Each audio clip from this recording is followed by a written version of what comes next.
Another test I could see being important for somebody who might want to carry one of these pens would be to see how they ride in a pocket, and I'm going to try to do that with this BDU shirt here. And I noticed when I kind of set it up here that some of these, this is the Smith & Wesson pen, fairly decent clip, clips right in, goes down pretty well. You can see that the material underneath the pen is fairly smooth. There's a couple of ridges there, but they don't seem to have a problem going right in, holding it very secure there. Next up, the Surefire pen has kind of an interesting clip. You can see very smooth body underneath the clip and a very high rise on that clip, and I'm real familiar with this one, and it actually clips into jeans, shirts very easily, jackets, any material so far very easily. Sharpie, everyone's familiar with these. Obviously it's just kind of a disposable thing, but again, just for comparison. Next up is the Schrade, and let's unscrew that and put it back to the other configuration.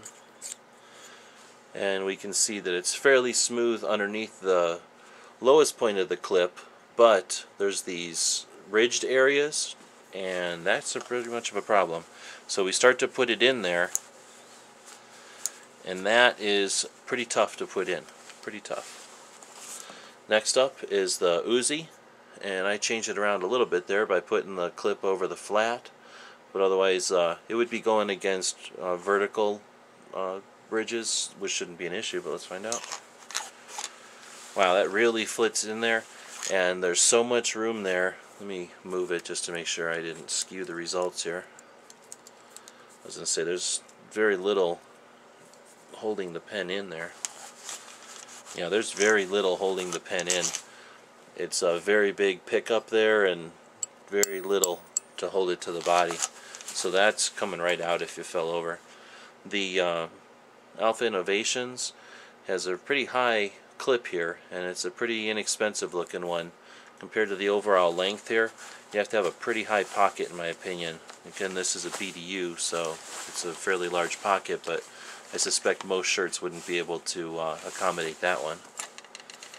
Next is the Rite in the Rain, a very business-like clip, probably its worst feature. Hard to get into something any thicker than this BDU top, and well, just not my favorite. But if I had to pick one negative thing, it's that clip on that pen. Then last up is this Tom Anderson, and there's ridges underneath the clip there, but I think it's going to suffer from the same problems as that Uzi. With such a large clip there, there's just no way for it to really apply a lot of pressure. Yeah, and sure enough, it slides down quite a bit. Man, I'd be very worried about these things, and if they weren't covered. Unless they're designed to unscrew like that, I'll have to check up on that. Now it's covered, but again, it's a fairly long pen now. With the Uzi, again, I'm not sure if it's supposed to unscrew and create that gap or not. But here's what they look like compared to each other in a straight pocket.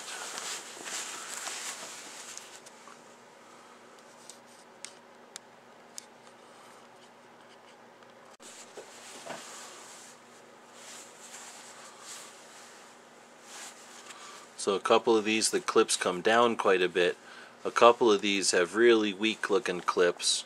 That one's disposable.